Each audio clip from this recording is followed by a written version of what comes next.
I think we can start. I think people will keep joining in. So, firstly, thank you so much, Sameer, for joining in, taking all the time to interact with us. I think this is a really good moment for all of us to reflect back on uh, the set of things that are happening in the market, to see how tech as a domain is growing, and in general to understand how uh, tech as a field will evolve over the next few months. Right. So, and with the kind of experience that you come in with, I think your insights will be really helpful to understand where how you see the domain evolving. So, I think firstly, thank you so much for that. Yeah, it's my pleasure to be here. Thanks, Kapasi. So, for people who don't know, Sameer is a very uh, close friend of mine. He's an ex-colleague. We have worked together at Google. Sameer comes from a very diverse background. He has worked with Amazon, he has worked with Google, and he's currently working with Meta. He's based out of the London office over there. Uh, so, Sameer, do you want to touch upon some of your uh, key highlights of your career? Sure. So I think I can just, yeah, I think you gave a good introduction, but I can add something on it.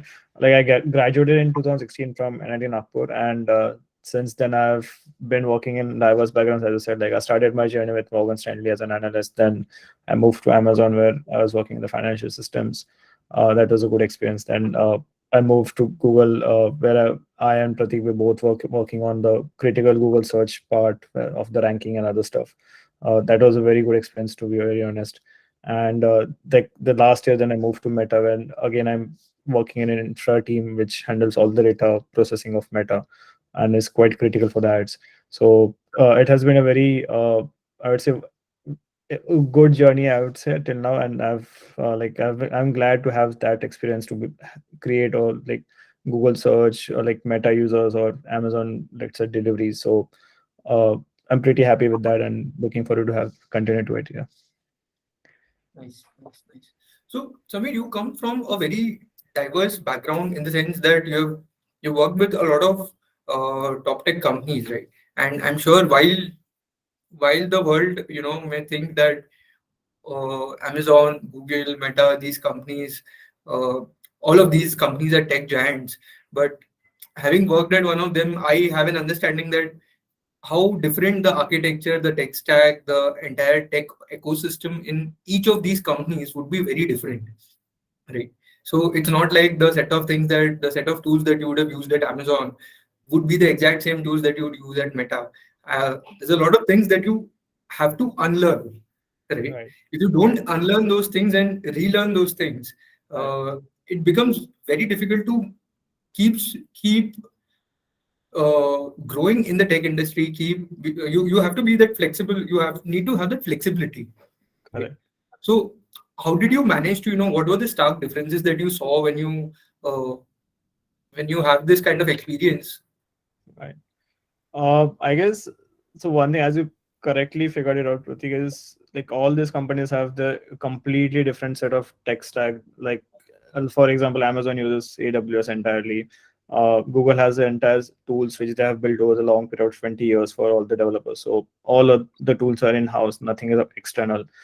Meta also, on the other hand, has built a lot of tools internal, and very rare it's the tool which is external. So I guess the experience is very like it's quite a learning experience, because like initially when I had joined Amazon, I had no idea of I had never worked in on AWS before. But when I was working there, it was a good learning for me. That like I was to get a lot of learning every day from people, like how to use the AWS DynamoDB, SQS S3. So that was a very good learning. Then again, when I moved to Google, I had to unlearn. I had to forget all of those things, and there's no SQS, there's no S3 now. There's obviously a replacement for it, but it's not Right. as straightforward and with the same functionalities which you can rely on. So then you ramp up again for, let's say, the 6 months to understand what tech stacks are there in Google, like what do they use for, let's say, for queuing and buffering, and that's a stream processing. Then once you ramp up on that, then you're basically to I think like to start contributing to any project on at a good level, you need to learn this all the tech stacks very well before, because otherwise then only with your coding skills, it's very difficult to create an impact. And otherwise, you'll not be reinventing the wheel if you don't know the tech stack. So I think that's a like one thing which I believe is that is the first thing which I target. Like whenever I join any company, the first 3 months I just focus on learning all the internal tech stacks of the company. Right, right. No, I think that is where, the learning curve comes in. I remember joining Google, and in the first week itself, I was like, okay, where is GitHub? But then I got to know, okay, Google has built their own version of GitHub, their code control system. Okay. So that was very fascinating, because we talk of Google being a tech company, okay, and that was the very first moment where I realized that, okay, this is what we're talking about. Google is not using GitHub because much before GitHub, probably they would have built their own version control system. They would have probably gone through those set of challenges much before than the entire world ever thought about. Exactly. So Yeah, that's right. when I joined Google, GitHub was not used, but they had their own version control system Piper in place. Correct. And like I know definitely for some tools which are now open source, but which were basically adopted from what Google and Meta had in their companies. Right. Like they saw that, okay, like let's say Google has this internally, why don't we have an open source of it? Initially, even Meta and Facebook and Google, they were open. All the projects which they had internally, they were open source projects. React They JS was have because of the custom requirements which they had. But that's not only always the case. Like companies have internal tools, but there are also projects which are adopted from internal tools and now are open source. right. React JS was one such example where Meta has changed the way web development as of now is structured. Like and it's a wave. Like Exactly. everyone in the industry is now following it. Exactly. Right. So if you remember, we had connected, I think close to 1.5 2 years ago, when we were building the curriculum, right?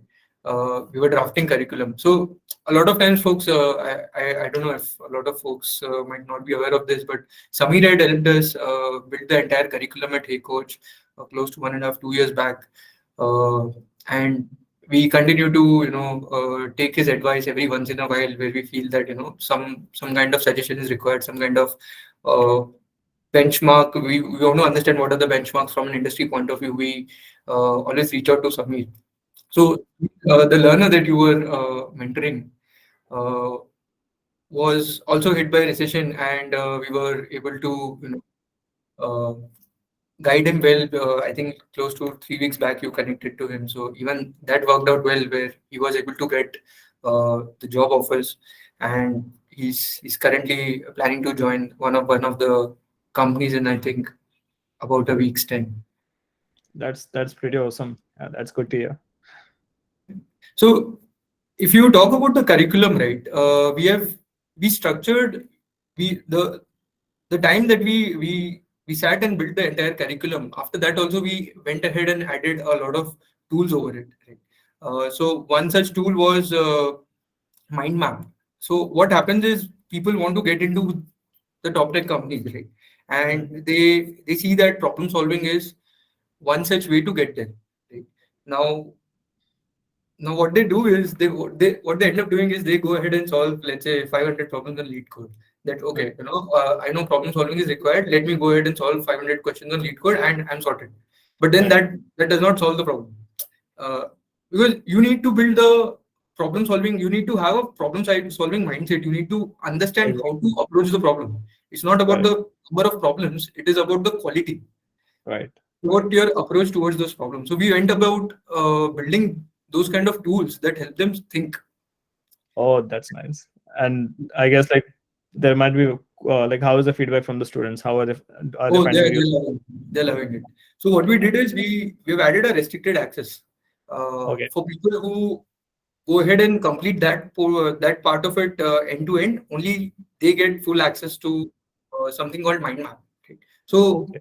maybe once in a while, we when we talk about mind map, there's a huge interest that they take. They go about, obviously there's a subset of people who actually work on this end to end, who understand this concept well. But people who Mhm. do, people who go about changing their approach to problem solving, they use the tool heavily, and they just love it, because it's a very simple tool. It does not give you the solution. For example, if I, let's say, tell you, invert a binary search tree, or if I give you a problem that, uh, given a list of numbers, do X, Y, Z set of things, the Right. tool will not give you an answer. It will give you a direction. Okay. Okay. If you've That's good, because then, like, I've seen other tech platforms, they just give the hints like use Right. this, use sorting, use binary search. I think this is good. Like it's a it's a way of developing the thinking for a student, right? Instead of directly Right. giving the hint. Right. So if you look at an example, a very simple data structures like stacks or queues, right? There are close to 7 to 8 categories of problems in each of these data structures or Right. in each of these algorithms, Right. subsections. Right. Now, the moment you master one of those categories, so let's say you have solved 5, 7 problems in each of these categories, you know how that category works. And Correct. given any new problem, if I tell you that this falls under this particular category, because you've solved 5 to 7 problems already in that category, 10 problems already in that category, you know how to approach that particular problem. So Exactly. this is one such tool that we are working on. It's called mind map. Right. Like I remember the days, like 2 years back when Hey Coach was just bootstrapping and like just preparing the curriculum. As we used to sit day and night with Pratik and others, trying to figure out what the curriculum should look like. And in 2 years, I think it looks like you have achieved a lot. You have developed new tools for the students, and I keep on reading feedback from the students on other platforms. So I guess that's a quite a good leap in those 2 years now. Yeah. It's all user feedback at the end that comes and tells us that yes, it is the right thing that we're doing. Uh, for instance, mind map, when we opened it up, there was a lot of requests that started coming in. So we opened it up. We started it off only with for stacks, queues, and arrays. Right? But slowly people started requesting that okay, we want mind map for strings also. We want mind map for dynamic programming as well. Why don't you Mhm. give me for recursion? Right. So that itself told us that this is something we need to invest on. So we went ahead and categorized over 2,000 lead code problems just to build the entire version of MindMap. That's awesome. That's awesome. And that's a good data set, I would say. Yeah. Yeah, I mean that 2,000 is a huge number. Solving all of those problems took us some time, but we were able to put it back into the software. Awesome. Awesome. So coming to tech, right? When you talk about tech for the next, let's say, 10 months, 1 year, 2 years, Mhm. uh, people talk about AI, right? Right. Especially when Chat GPT and GPT-4 and all kinds of new tools have started coming in, AI-based tools. What is Right. your take on artificial intelligence or the growth over AI? I guess like seeing the growth of AI in the last, like AI was there in the last, I think how many years, but I think the growth has been substantial in the last couple of years, right? Like Microsoft, Google, Meta, Apple, everyone trying to like just grab the piece of cake which they can in this AI industry, right? And especially with the rise of Chat GPT and others, I guess it's just going to be an increasing industry and increasing impact. Like uh not even 10 years, like you can just say that in the next 10 days, or let's say 1 month, 10 month, it's creating impact daily on people's lives. Like for example, just with the introduction of ChatGPT, everyone has now started to involve that in their applications, and even in Google Sheets, Microsoft Docs. Everyone is just trying to include that so that people just use it. So I think it's kind of a revolution. Then the base of this revolution was definitely laid like by so many years of hard work people were doing in the AI industry, and now it's the time where we are seeing the results. Like for example, I was just a couple of days back, I was looking at a GitHub repo. So they have music of different genres and different, let's say, instruments. They just say something like play something on guitar which is soothing and like a calm, and the AI will generate the Uh, music for it. So I guess all these things are now like using AI. It's a revolution. Like content creation, people are now no longer creating videos manually, they're just asking AI to create it. Everything is now being basically, we are we are relying a lot on AI because it is much more better than what people can do. Like for example, even now we had a performance cycle and everyone just was referring to that to write how to write good sentences about it. So it's I think it's quite revolution. Grammarly, for instance, uh, Yeah. default thing that we use on a daily basis. I'm sure it uses heavy natural language processing algorithms as well. But yeah, so do you think people should be software engineers should be worried about AI taking their jobs? I know the answer, but Yeah, I guess a lot of people have the questions in their mind, right? One thing which I can say for sure is no, it's not the case. So someone needs to use that AI, right? No matter how much you get the artificial intelligence for, there needs to be someone who is using that AI to do the final task which the person is doing. Like, it's an assistant, I would say, to software engineers, but it can never be the boss for any, or it can never take up the responsibilities of software engineer. right. And I think at the end, it all pipes back to software development. Uh, any kind of artificial intelligence algorithm that you talk about, or any kind of fancy interface that you see where you can type in something and you get fancy results that you would not expect, Right. right? Right. Give me the faces of people who do not exist. Give me websites that do not exist. Uh, is this image similar to this image? All of those kind of algorithms. At the end, it is software engineers who have built it end to end, right? Correct. Correct. Right.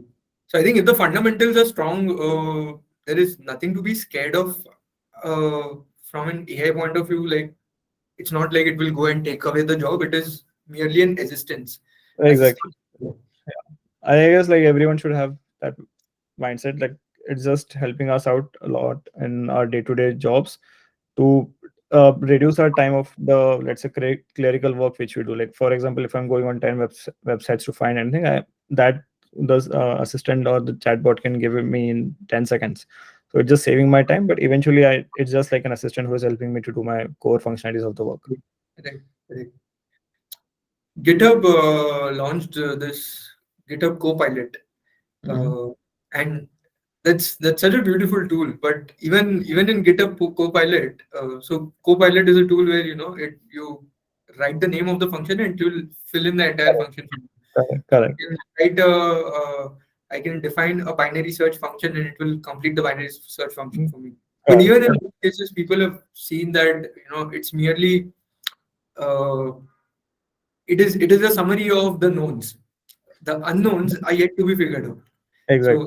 if there is something in the world that is already established, yeah, it can probably replicate it. It can give it to you in a more concise form. But Correct. knowns is where the artificial intelligence cannot work out on. Yeah, yeah. It's just, you have to think of it as just bringing all the information on the web, like, and bringing it to you in a easier fashion. But that information existed earlier also, right? Like, let's say 5 years back, it was just the time software engineers had to go through a lot of this information, process it, and then get the results. It's just doing it for you, and eventually, but people will still need to use that somewhere, and eventually that depends on our jobs. And yeah, Right. Right. So I think it's good to see that a lot of these top tech companies are driving this AI effort right. and reaching a stage where and I think if you I think we back I think close to 2 years back we were discussing this where Google was contributing to the standards of C++ that are being defined. Wow. Uh, so the kind of the impact that these companies deliver on an engineer's lives is is really good to see. So, Right.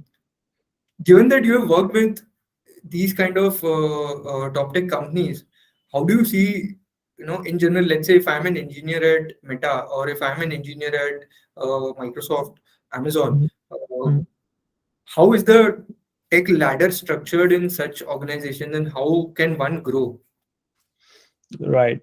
Uh, I guess, like, if I specifically talk about software engineers, right, the ladder is pretty much the same in all this major, let's say, fan companies or manga companies, as they call it, right? Uh, like, initially, like, everyone joins from graduate, or let's say by through a lateral switch, and initially, like, in the early stages of career, it's expected that uh, the person is basically good at coding. He can independently code. That is the first crucial requirement which they have from any person who joins the team or the company.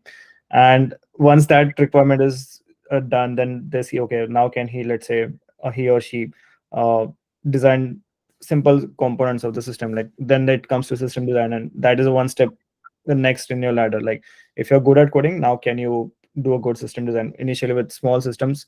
uh, then that is like one more ladder in the career of a person. Then they get promoted, and once, let's say, they are good at designing stuff, they are good at coding, then the responsibilities change a bit. Then it's expected that as you grow as a tech lead, as a senior software engineer in your team or in your company, then the coding aspect falls down a bit. It is expected, okay, like the junior members in the team can code, but now you have to design like large components of the system, revamp the, let's say, bottlenecks or the old technologies, and lead a basically a small team of 5 to 6 engineers.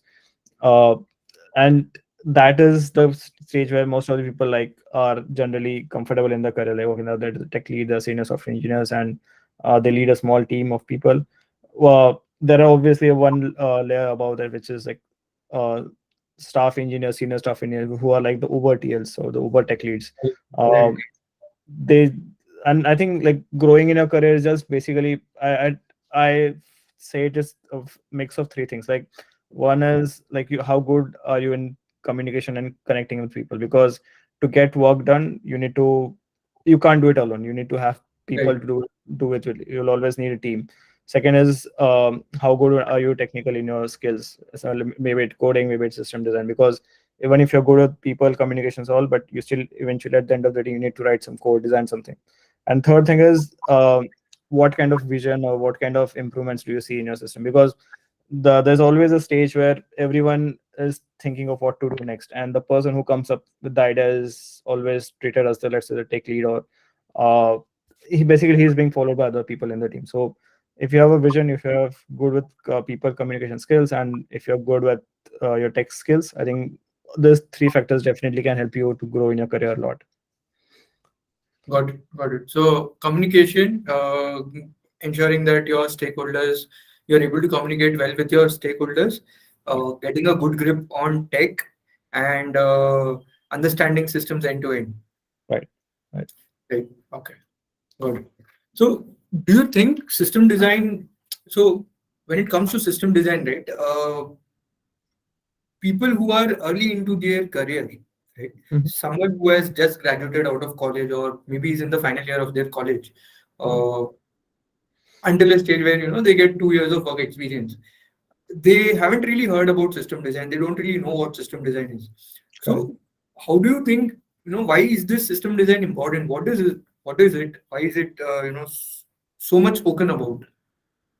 Right. I think system design is very critical, because eventually what happens is every person who joins the team or the company is given a area of, let's say, expertise, or that is ownership, saying that, okay, you lead this project or you lead this area domain.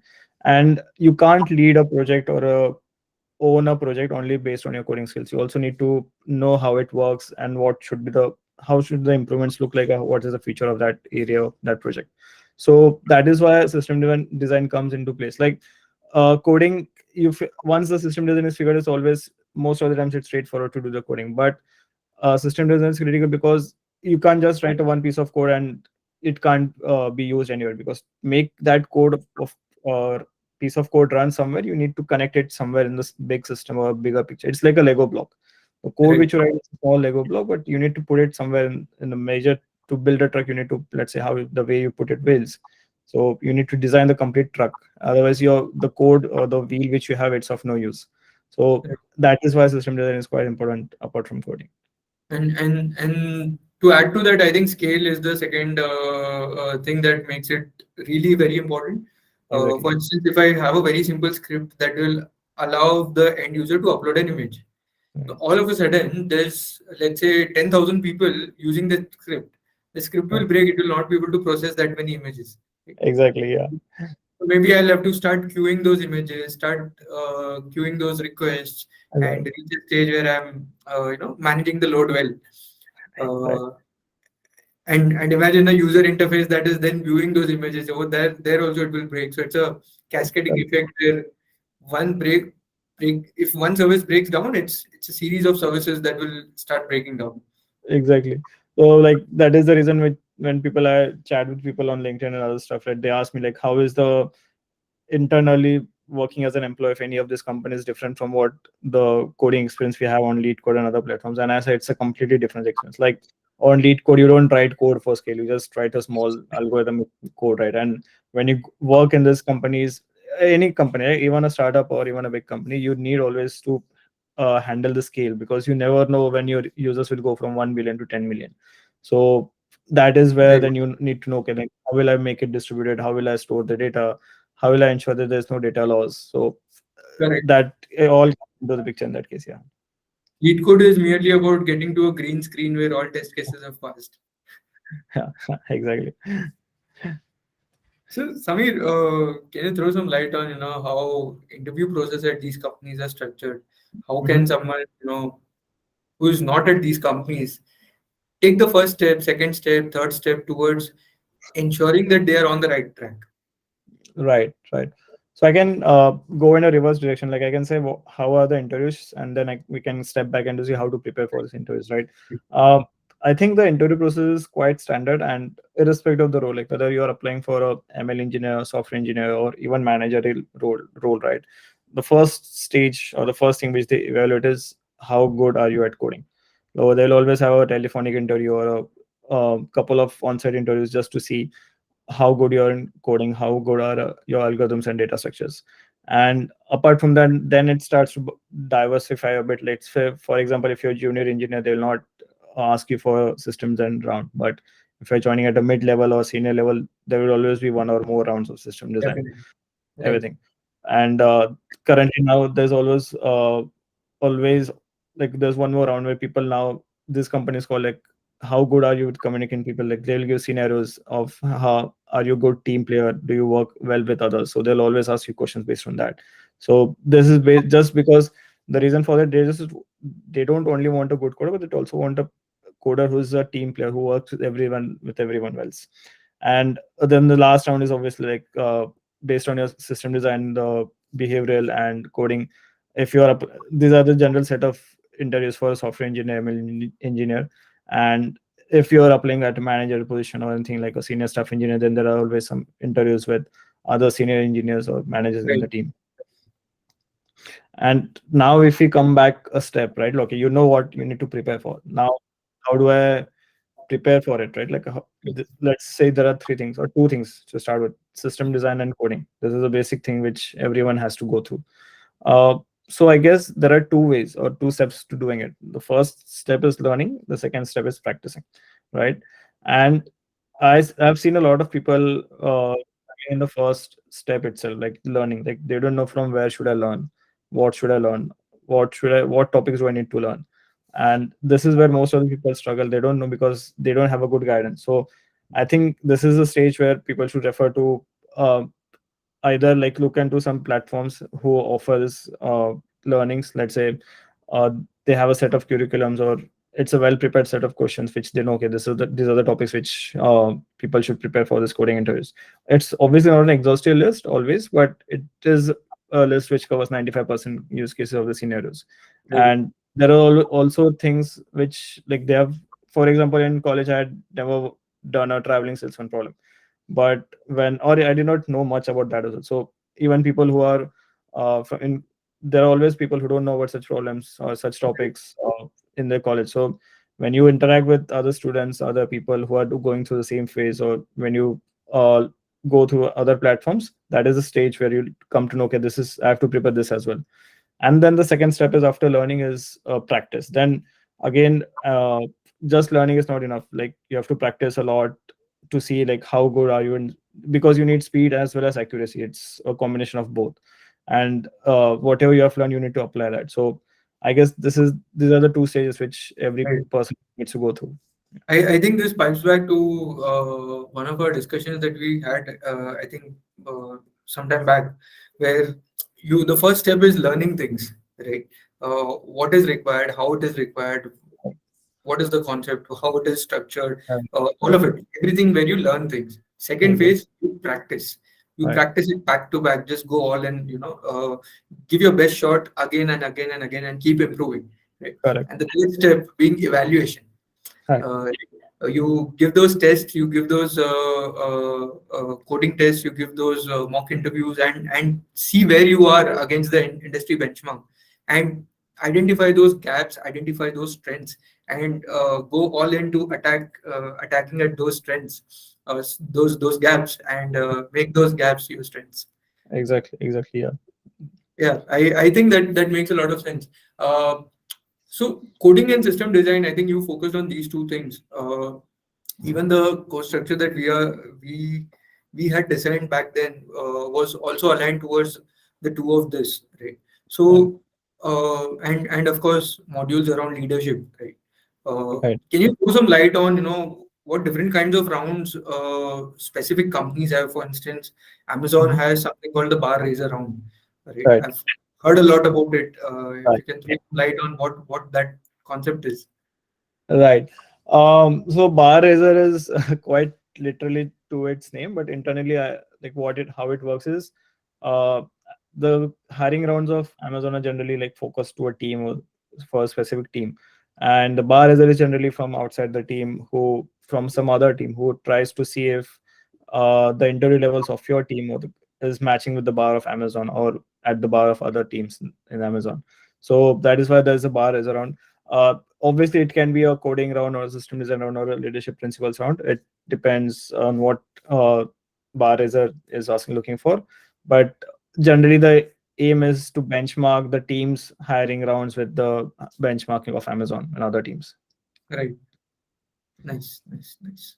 And for other companies as well, like for Google, Meta, it's obviously the rounds are generally not team specific. It's the case that you give the interviews which are generic, which can be from interviews, can be from any team.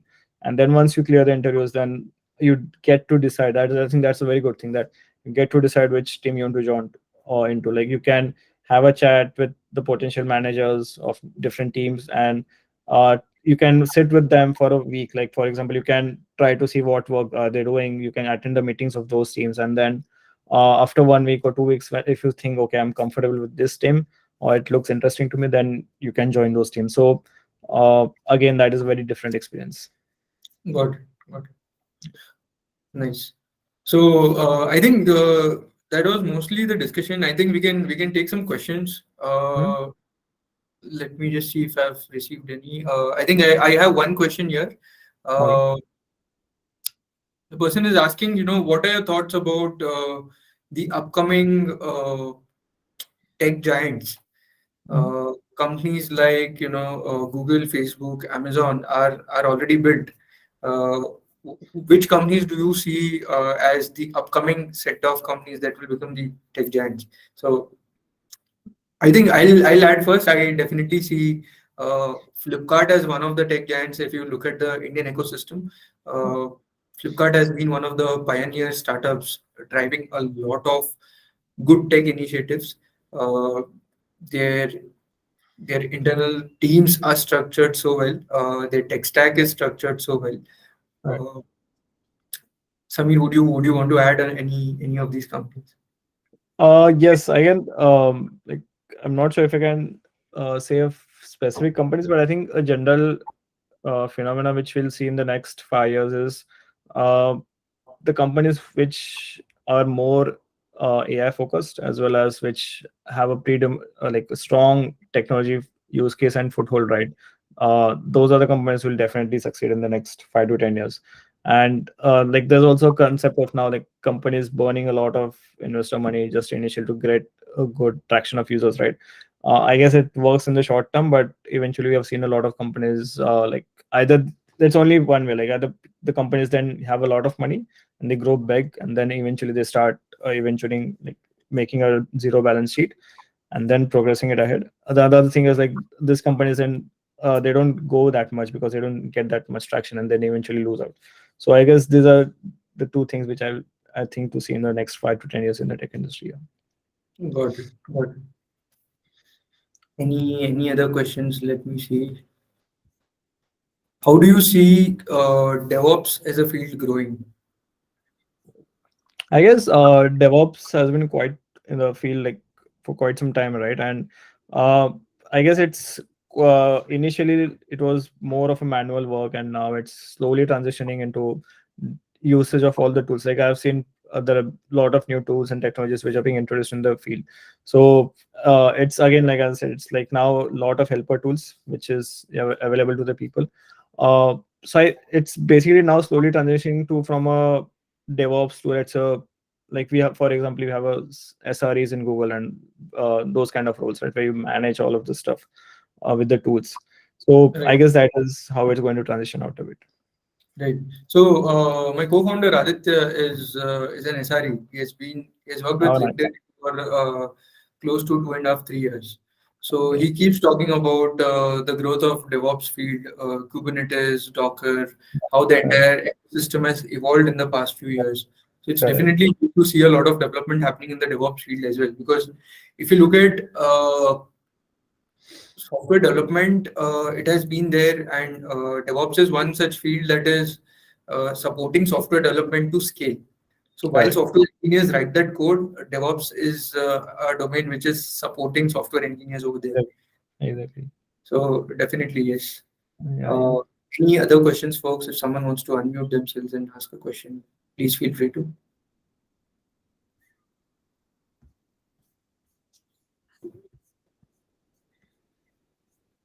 Okay. So I think that's mostly it. Thank you so much, Sameer, for joining us. This was a really insightful discussion. No Uh, worries. Thanks for you, inviting and like looking at the success of HeyCoach. Wishing forward for that as well. thank you so much. If you happen to come to India anytime soon, please give me a ping. Definitely, definitely.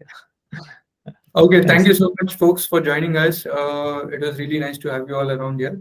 We'll connect back once again with a different topic. Thank you so much. Thank you so much. Bye. Bye.